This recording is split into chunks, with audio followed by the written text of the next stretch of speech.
Christophe Quignon, Lamia Guémori, Guillaume Courtois, Présent. Ghislaine Favori, Olivier Land, Présent. Aurélie Touchard, Présent. Sylvie Diabira, Présent. Martine Stocker, Présent. Bernard Lemeur, Présent. Gérard Favori, Présent. Stéphane Paliven, Présent. Laetitia Maes, Présente. Nathalie Quignon, Présente. Emmanuel Loumet, Présent. Myriam Chemin, Présente. Ouri Diabira, Pouvoir Jabira Sidi. Xavier Bragnard, Présent. Stéphane Denard, Présent. Lumila Vera est présente, Benjamin Land, Présent. Camille Dumaitre, Pouvoir Nathalie Quignon. Alain Kellor, Pouvoir Ma. Jean-Luc Bitbol, Présent. Monique Maha, Présente. Élodie Thomas, Présente. Anan Anoukri, Gérard Douillet, Présent. Jacques Huleux Présent. et Denis Robinet. Présent. Donc nous allons pouvoir commencer. Désignation d'un secrétaire de séance. On propose notre charmante Lumina.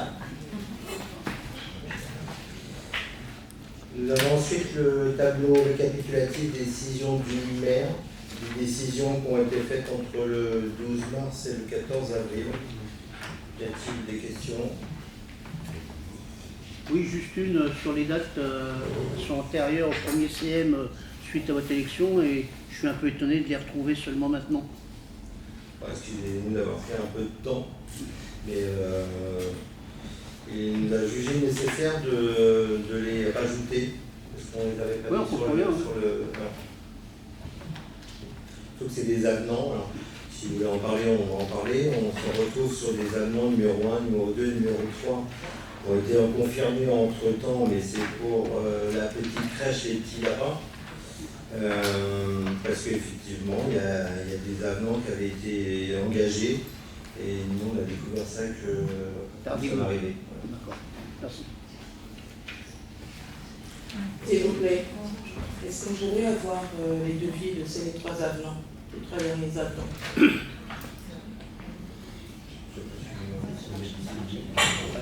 Ça a marché, donc et normalement, vous devriez les avoir.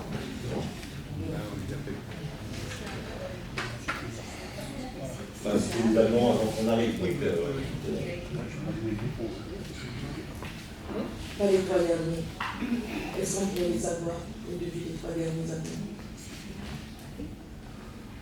C'est dans votre équipe. c'est avant qu'on C'est arrive. avant qu'on arrive. Ça ne vous empêche pas de nous les donner si on les demande. Est-ce qu'on pourrait les avoir, les devis, s'il vous plaît? Vous les donnez. Merci. Procès verbal du 29 avril 2026. S'il vous plaît. Question. Je voulais savoir quel était le sens de ces avenants, puisque ces travaux étaient prévus avant que vous soyez en mairie. Donc, vous pouvez nous expliquer. Nous expliquer, je ne sais pas si on va vous expliquer. En tout cas, c'est un chantier qui a commencé, qui n'était pas ficelé. Encore actuellement, on a été obligé de faire encore un avenant parce qu'on s'aperçoit que sortie de secours, quand on ouvre la porte, on est à plus de 50 cm du sol. Donc je pense qu'il fallait au moins prévoir une rampe. Voilà, des choses comme ça qui n'avaient pas été prévues et qu'il a fallu mettre en place. Et si vous voulez parler des avenants, l'avenant numéro 1, c'était une augmentation du marché de 6,77% suite à l'effectivité du sol dans la grande salle qui était à remettre à niveau. L'avenant numéro 2, c'était l'augmentation du montant du marché de 20% suite à la demande de changement des radiateurs à parois froide par le contrôleur technique. Donc ça c'est pareil, je ne sais pas pourquoi ça n'avait pas été prévu, pourquoi on n'a pas mis les clim chaud, froid, voilà, mais ça c'était pas prévu, donc il y a eu 6 907 € en plus. La numéro 1 c'était à hauteur de 2030 €. Après, on a un avenant, c'était une augmentation de 9,77% du marché suite à l'ajout de cette rampe, en fait, escalier, donc à hauteur de 9 000 €. On a un avenant numéro 3, c'est l'augmentation du montant du marché de 0,53% suite à l'affection du doublage de plâtre, coffrage de réservoir WC-PMR. Voilà, et on a aussi un avenant, mais suite au passage de la PAV, pour une mission supplémentaire, parce que je rappelle qu'on a débordé ce chantier d'un mois. Donc un mois, ça coûte 2 000 € à la PAV. Voilà. Vous dire que c'est tout ce qui n'était pas prévu. Tout ce qui n'était pas prévu, donc il a bien fallu qu'on y remédie avec des avenants. La PMI est passée à donner un avis positif si on termine très rapidement les finitions. Donc tout sera terminé pour l'ouverture. Merci pour les informations.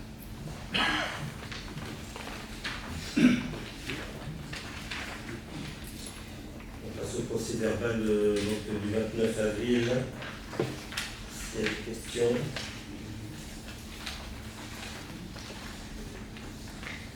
Pas de questions, voter à l'unanimité.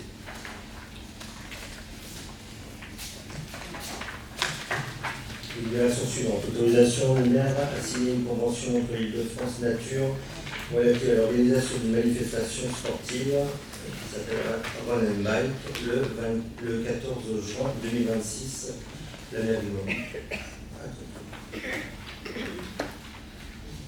Messieurs, dames, bonsoir. Donc en fait, ce projet de libération, c'est pour la mise en place du Run and Bike le 14 juin et on avait demandé l'autorisation à l'Île-de-France Nature pour faire cette prestation. Donc, on voulait voir si vous étiez d'accord ou pas. Y a-t-il des questions? Qui est contre? Qui est contre? Contre, abstention, l'unanimité. Merci.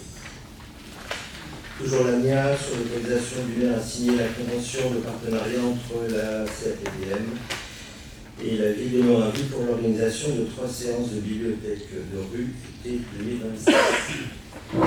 Alors ce projet de libération, en fait, c'est quelque chose qui est fait tous les ans. Donc, on propose une bibliothèque de rue durant l'été. Et donc on propose ce projet de libération pour savoir si les gens ont des questions, si vous êtes pour. Ça s'inscrit juste dans la continuité de ce qui se faisait. C'est exactement ça, c'est juste Il n'y a pas de modification. Tout est Pour prévu reste de la à même l'identité. manière, exactement. Qui est pour? Qui est contre? À l'unanimité. Autorisation du maire à signer une convention d'utilisation d'une partie du parking stade de Mine Crochot. Comme vous savez, tous les ans, la communauté d'agglomération pratique un nettoyage plus des travaux sur l'aire du champ du voyage.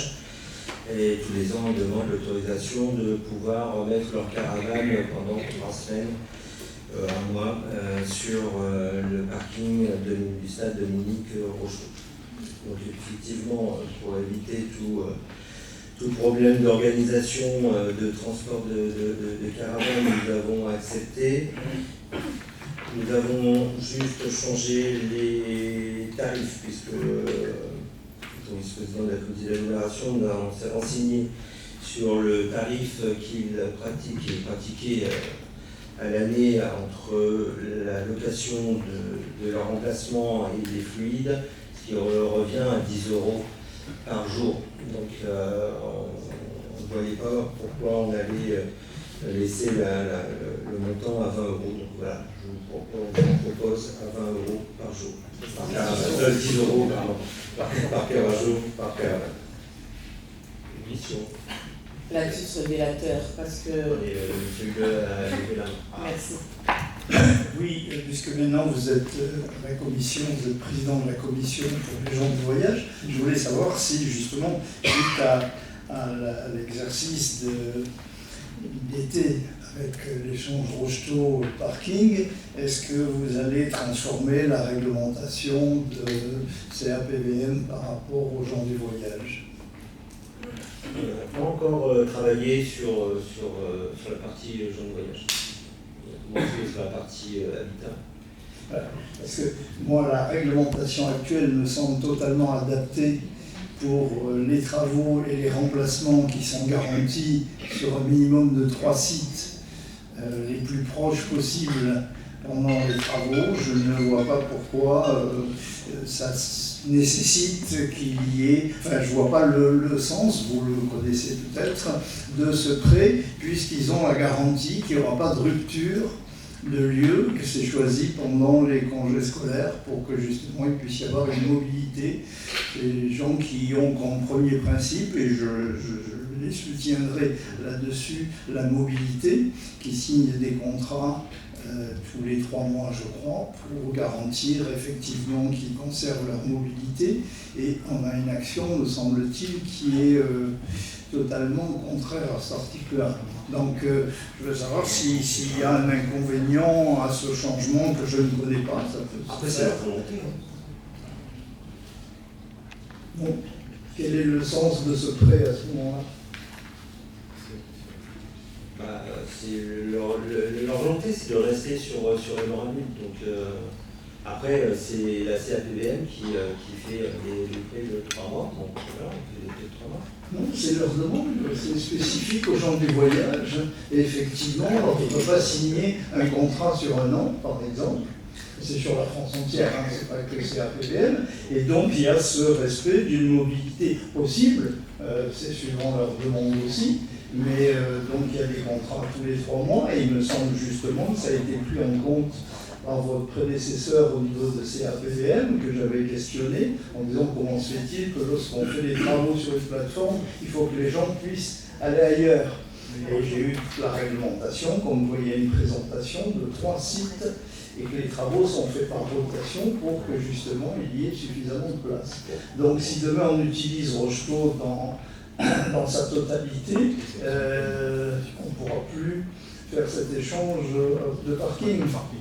Bah, des échanges, de toute façon, tous les camps sont remplis, donc je ne vois pas comment on peut faire des rotations. Ils font des rotations, eux, pour que... Et c'est au moins dans la réglementation, ils se doivent d'offrir 3 sites de plateforme pendant les travaux. Je me renseigne et on en reparlera au prochain conseil municipal. Je sais pas si vous avez voté, vous voulez parler? Oui. Je disais que la société est un révélateur parce que ce que ce monsieur Huller relève là est important. C'est par gentillesse qu'on accepte les gens du voyage pour qu'ils stationnent là pendant les périodes des travaux. Il y a une surconsommation au niveau de l'eau. C'est pourquoi nous avions augmenté le tarif. Donc les Émerévillois prendront en charge la consommation de l'eau des gens du voyage pendant ce temps-là. L'électricité aussi, ils exagèrent toujours. C'est pourquoi il y a eu cette augmentation. Il fallait peut-être avoir l'explication avant de baisser à 10 €. Regardez les factures antérieures au tarif la saison d'avant. Vous allez voir qu'il y a eu une surconsommation et c'est la mairie qui prendra le en charge. Donc les Émerévillois paieront pour les gens du voyage. Voilà. Et nous nous abstenons. Est-ce que vous pouvez nous communiquer les comptables, les relevés de comptables? Vous avez tout, puisque vous Non, êtes déjà fait, vous justement, pouvez demander.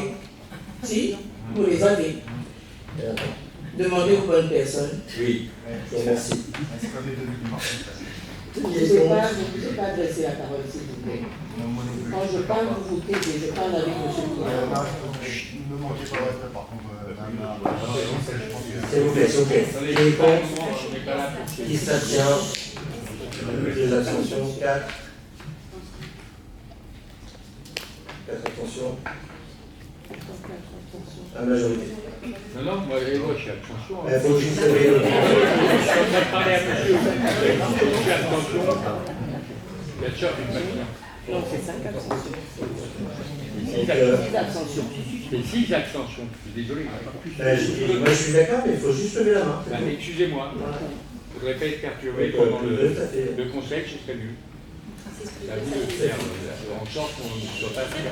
Délibération suivante. Autorisation au maire de signer une convention de commercialisation de billetterie en ligne. Bonjour à tous. Dans le cadre du développement de ces services numériques et du politique de l'agriculture et sportive, nous souhaitons mettre en place un format de billetterie en ligne et nous avons choisi Billet Web.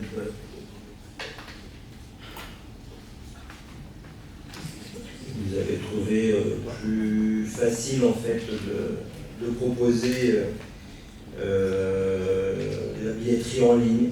Voilà, il y a des gens qui préfèrent réserver les spectacles, réserver tout ce qui est manifestation. Donc voilà, on verra ce que ça donne. Mais, je pense qu'il y avait pas mal de demandes. Donc, Je peux me permettre, ce que vous aurez mis en place également, ce que vous souhaitez mettre en place également, une solution palliative. Tout le monde n'a pas forcément accès à Internet et est connecté, entre autres, pour pouvoir acheter de la billetterie en ligne. On continue la billetterie en tant que sur place en espèces. Les chèques seront plus pris d'ici quelques temps car le Trésor public nous interdit de prendre les chèques maintenant. Mais l'espèce, on continuera. Merci. Juste un petit souci, parce qu'il me semble que le problème, avec la billetterie, moi j'en avais parlé déjà, mais on s'est aperçu que le problème, c'est que les gens des Meurins-Villes ne seraient pas avantagés. Parce qu'en ligne, tout le monde le fait, il y a des personnes qui ne savent pas le faire, et moi je voudrais qu'on mette en avant les personnes des Meurins-Villes, c'est-à-dire au moins classer les premiers jours en priorité aux gens des Meurins-Villes, et passer après le paiement en carte. Enfin, moi, c'est ce que je me suis posé comme question, et je vois que beaucoup des Meurins-Villois n'ont pas accès à Internet, ne savent pas s'en apercevoir. Donc, s'il était possible de mettre en avant le paiement directement à Syntex, comme on faisait avant, et dans un deuxième temps, ouvrir le paiement en ligne. Voilà. Comme j'ai stipulé, on va continuer à faire la billetterie en ligne, donc on va garder quelques places, on va garder un certain nombre de places pour la billetterie sur place. Oui, pour les Meurins-Villois, parce qu'en général, on avait moitié-moitié. Moitié des Meurins-Villois et moitié oui, c'est ça, discuter avec mon service. Donc c'est pour laisser en priorité les gens des Meurins-Villes pour les spectacles où la mairie participe quand même. Bien sûr, ça sera bien. en fait, la délibération, c'est juste proposer un moyen supplémentaire de paiement, c'est tout. Après, on met tout en ligne et les gens verront comme ils le sont. Mais ce moyen supplémentaire, c'est le ce moyen supplémentaire, appelle quand même à quelques réflexions, et c'est la réflexion qu'il fait. Mais dans la situation financière actuelle, puisqu'on a laissé de très grosses ardoises, je ne vois pas que la ville puisse se porter 29 centimes pour chaque billet et 1% du prix du billet. Nous allons nous abstenir. Vous parlez de 29 centimes par rapport à l'ardoise que vous me laissez. C'est extraordinaire. L'ardoise. Oui. Donc, qui est contre? Et attention. C'est facile d'en parler. À l'unanimité, ne vous inquiétez pas, ça va arriver. Oui, oui. On attend toujours votre guide d'ailleurs. Vous n'avez pas levé la main, donc vous êtes d'accord. Ah, pardon. Vas-y. C'est moi le directeur. D'accord. Pour ce projet de délibération. Abstention, vote. Attention, tout le monde parle en même temps, c'est pas. Donc Oui, on on pose s'abstient. la question. Qui est-ce qui a posé? Monsieur Pignon n'a pas posé Il y a la ce question. Tout le monde parle en même temps. Ça braille de partout. Qui est contre? Abstention. Voilà, c'est clair. La majorité. La question est claire aussi.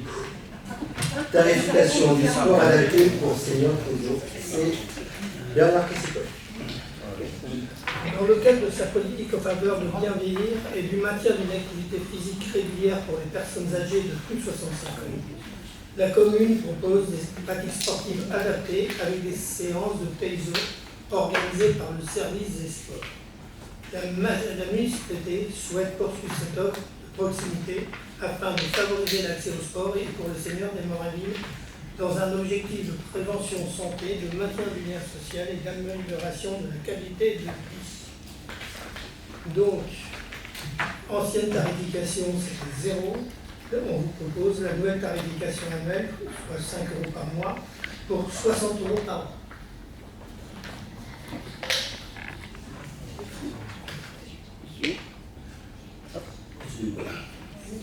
Non, non, Vas-y. Oui, vas-y, chez vous. Allô? Donc je n'arrive pas à comprendre qu'on puisse taxer encore des anciens. Vous savez, vous connaissez le montant des retraites des personnes âgées aujourd'hui et des retraités. Donc a priori, vous devriez reporter cet argent sur les associations, parce que j'ai compris. Mais je ne peux pas concevoir qu'on puisse enlever encore de l'argent aux personnes âgées qui ont des retraites, ils n'arrivent même pas à vivre, et leur faire payer 60 € pour des moments de détente où ils peuvent récupérer un peu de leur santé pour les donner aux associations et aux jeunes. Ça, je ne peux pas l'accepter. Je suis désolé. Donc on votera contre. Je vais vous répondre. Pour les enfants, l'école multisport, les parents payent. Il y a des parents qui n'ont pas beaucoup d'argent non plus. Et là, vous avez toujours voté pour. Alors, pourquoi les adultes ne payent pas du tout et les enfants payent? Attendez, vous parlez d'adultes. C'est géré par des Vous parlez d'adultes. éducateurs de la mairie. Moi, je vous parle des personnes qui sont retraitées. Oui, oui. Et c'est ne pas, oui, les parents ont des allocations familiales pour le faire, etc. Les retraités n'ont plus rien. Et vous le savez très bien, que tous les retraités à Émerainville vivent en dessous du peuple de la... Au moins, il y en a 30% qui vivent en dessous du seuil de la pauvreté. Et ce n'est qu'une attraction, une activité pour les maintenir en bonne santé. Donc je trouve dérisoire de faire ce genre de choses. Donc on votera contre. Oui, moi j'aurais voulu savoir combien de personnes cela concernait, si on a fait l'étude. Une quarantaine de personnes. Quarantaine. Et actuellement, il y a 2 créneaux qui seront regroupés sur un créneau. Ok, merci. Donc contre, 6 personnes. Qui est contre? Abstention. Abstention. Et pour. Fixation du nombre de représentants du personnel au comité social territorial. Pour ne pas de changement, nous restons entre 50 et 199 agents. Le nombre de titulaires doit être entre 3 et 5. Nous sommes à 3. Donc pour l'instant, nous restons à 3. On verra comment ça évolue dans les années suivantes.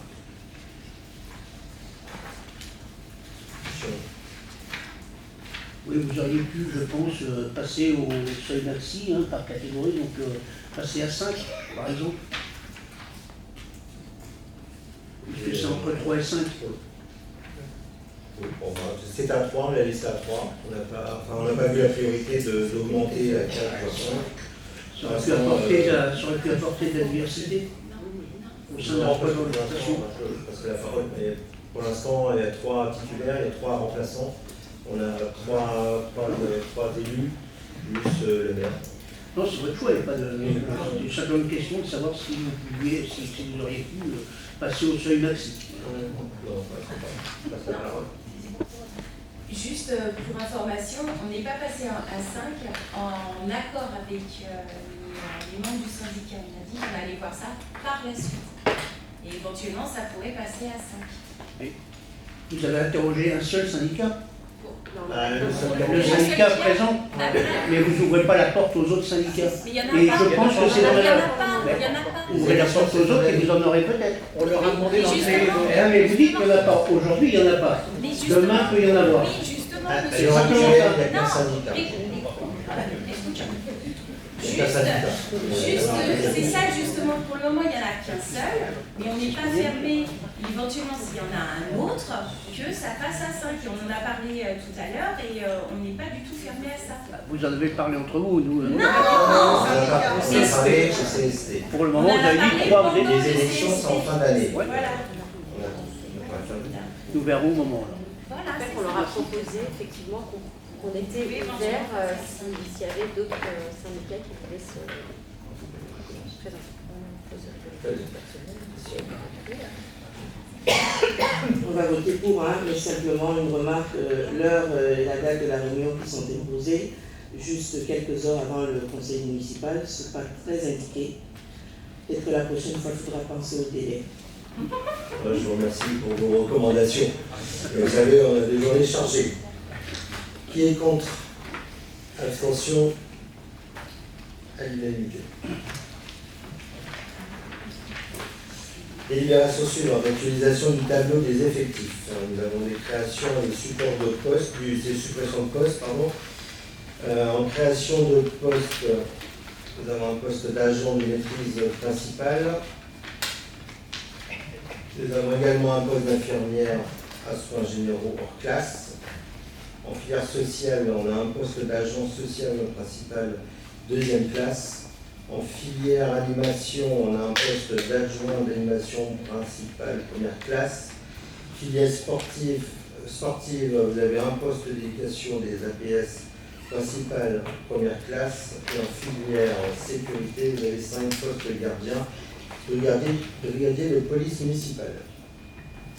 En poste supprimé en filière administrative, vous avez un poste de rédaction principale deuxième classe, vous avez un poste d'adjoint administratif principal première classe, vous avez un poste d'adjoint administratif principal deuxième classe.